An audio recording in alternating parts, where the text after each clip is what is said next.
even studied journalism. It never even crossed my mind. I graduated college about a year and a half ago, and I moved to DC to do fundraising. And while I was in DC, a friend of mine asked me if I'd be interested in attending a teachers union rally in DC. I had nothing to do that day, so I said sure.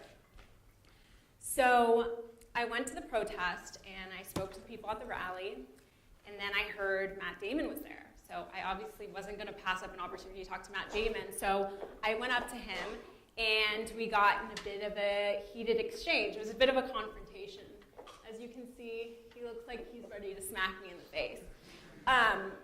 And after the interview, we just uploaded on YouTube.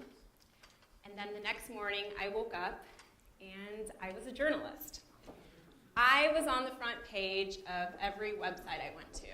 Every channel I turned on, I was on the channel.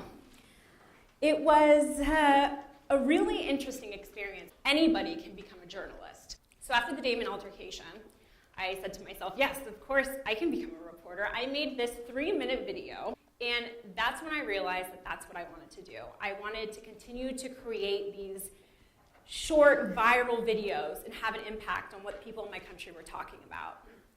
Now, I didn't have any experience in journalism. I didn't have any formal training in journalism, but I was armed with everything that you need to be a journalist in this internet age. And that is, I had access to the internet, and I had a camera. So that's what I did. My camera woman and I, both 23 years old, we would search online every single night to see if there were things going on in the Washington, D.C. area.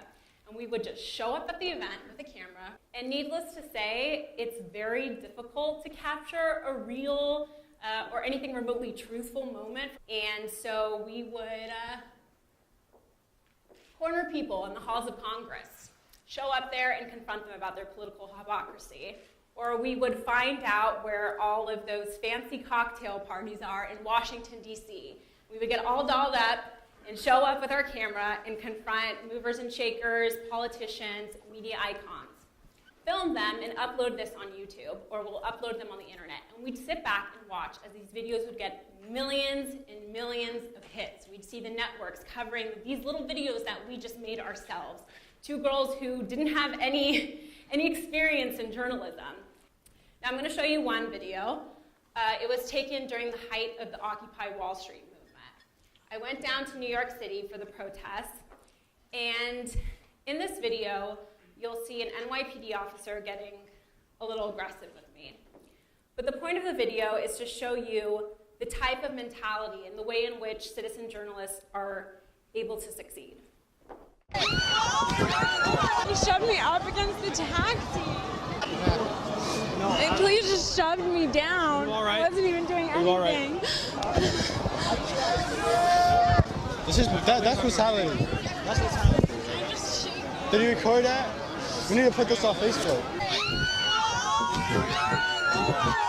In this video, I got basically beat down by an NYPD officer, and at the end of the video, one of the protesters comes up to me, and he says, we need to get this on Facebook. We need to get this up on Twitter. I'm not going to say that everybody thinks that citizen journalists are great and amazing, because that's not the truth at all. There are many people who think that citizen journalism is a bad thing and that it's a disease that is infecting the profession of journalism. And one person in particular is Morley Safer from 60 Minutes. He recently went on C-SPAN and said that my views of journalism are appalling. And the reason why is because good journalism needs to work within the constraints of good editing. And citizen journalists don't have an editor because they just put the information out there and there isn't the central authority who's controlling what's put out there and what's not. And this criticism is false. I have the best editor, the internet. Combined, the people on the internet are more knowledgeable, more skeptical, and more informed than any one editor at the Washington Post or the New York Times could ever be. Before a video goes viral, it starts off on websites like Reddit, such as citizen journalists would submit their video, or they would submit a link to their article. It's immediately scrutinized. It's torn apart. And if for any reason it's found to be misleading or false, it's immediately discarded and it never goes viral. But if it's something that's truthful that needs to go out there, it will get out there. They will make it viral.